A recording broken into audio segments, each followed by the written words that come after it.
Hi friends, எல்லாருக்கும் வணக்கம். இப்போ நம்ம சம்பா ரவை உப்புமா செய்ய போகிறோம். டேஸ்டியாக இருக்கும். இது உடம்பு ஹெல்த்தானது. இது இப்படி செஞ்சு பார்த்தீங்கன்னா சூப்பராக இருக்கும். அதுக்கு வெங்காயம் கொஞ்சம் பெரிய வெங்காயம் வெட்டி வச்சுருக்கேன். வரமிளகா ஒரு 4 காஞ்ச மிளகா, தக்காளி பழம் 1, கருவேப்பிலை, கொத்தமல்லி தழை, இஞ்சி கொஞ்சம் போட்டுக்கலாம். பாருங்கள், சம்பா ரவை இது செஞ்சால் சூப்பராக இருக்கும். உடம்புக்கு நல்லது. இது சாதாரணமாக நினைக்காதீங்க. இது அவ்வளோ உடம்புக்கு நல்ல சத்தானது. இது எப்போவுமே சில எப்போயாவது ஒரு செஞ்சு சாப்பிடுங்க. நல்லது. இது சூப்பராக இருக்கும், ஹெல்த்தியாக இருக்கும். இப்போ எப்படி செய்கிறதுன்னு பார்க்கலாம். இப்போ வடசட்டி வச்சாச்சு. இப்போ எண்ணெய் ஊற்றிக்கலாம். எண்ணெய் ஊற்றி வச்சு எண்ணெய் காஞ்சதும் கடுகு போட்டுக்கலாம்.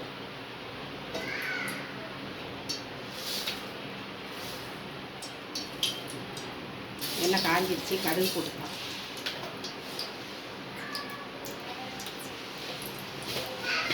கடுகு கொஞ்சம் வெடிக்கணும்.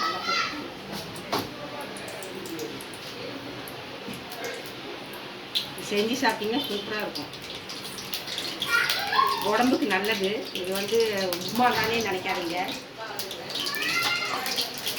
உடம்புக்கு அவ்வளோ நல்லது. இது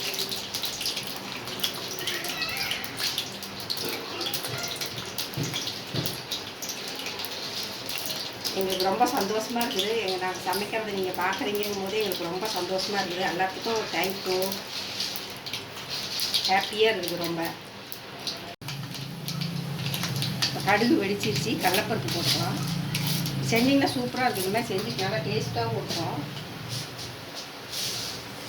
உளுந்து கொஞ்சம் போட்டுக்கலாம்.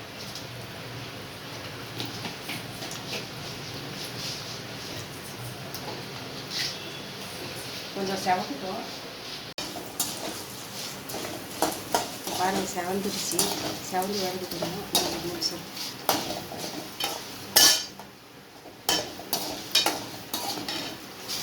சூப்பராக பார்க்குறவங்களாம் லைக் பண்ணுங்கள், சப்ஸ்கிரைப் பண்ணுங்கள். எங்களுக்கு இந்த அளவுக்கு நீங்கள் பார்க்குறதே எங்களுக்கு ரொம்ப சந்தோஷமாக இருக்குது. அதே ரொம்ப இது.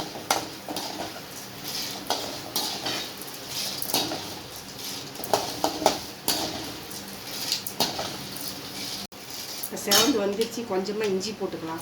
இஞ்சி போட்டால் நல்லாயிருக்கும், டேஸ்ட்டாக இருக்கும். இஞ்சி போட்டு வெங்காயமும் வரமிளகா, காஞ்ச மிளகா ஒரு 4 மிளகா, கருவேப்பிலை போட்டுக்கலாம். கொஞ்சம் வெங்காயம் வாங்கிக்கணும். இஞ்சி கொஞ்சம் போட்டு செஞ்சிங்கன்னா நல்லா டேஸ்ட்டாக இருக்கும், சூப்பராக இருக்கும். ரவன் இதான் நினைக்காதீங்க உப்புமா அப்படின்ட்டு. சாப்பிட்டா அவ்வளோ உடம்புக்கு நல்லது. செஞ்சு சாப்பிட்டு பாருங்க, நல்லா. வெங்காயம் கொஞ்சம் வாங்கிச்சு, தக்காளி போட்டுக்கலாம்.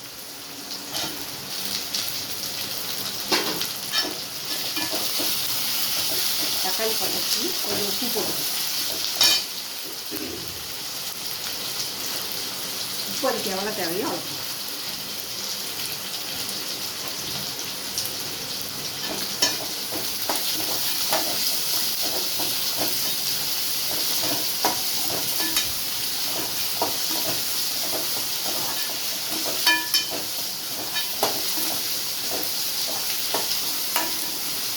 இது மாதிரி வணங்கிடுச்சு.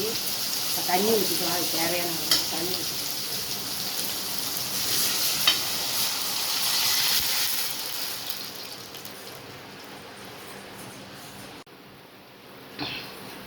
இப்போ பாருங்கள், தண்ணி கொதிச்சு வந்துருச்சு. இப்போ சம்பா ரவை போட்டு கிளறிக்கலாம். நீங்கள் வேலைக்கு போயிட்டு கொஞ்சம் டயர்டாக இருக்குது அப்படின்னா தோசை, இட்லி எல்லாம் ஊற்றினோம்னா சட்னி சாம்பார்லாம் செஞ்சிட்ருக்கணும். இது வெங்காயமும் தக்காளியும் அரைச்சிட்டோம்னா ரவையை கொட்டி கலக்கிட்டிங்கன்னா சீக்கிரம் ஆகிடும். இந்த மாதிரி கூட செஞ்சுக்கலாம். அவசரத்துக்கு இந்த மாதிரி செஞ்சுக்கலாம். சூப்பராக இருக்கும். நம்ம செய்கிற விதத்தில் தான் இருக்குது எதுவுமே சாப்பிட்றது. சூப்பராக இருக்குது பாருங்க. இது 2-3 நிமிஷம் வேகும். வந்தவொடனே நல்லாயிருக்கும். இப்போ பாருங்கள், தயாராகிடுச்சு. தயாராகிடுச்சு. இப்போ கொத்தமல்லி தழை போட்டுக்கலாம்.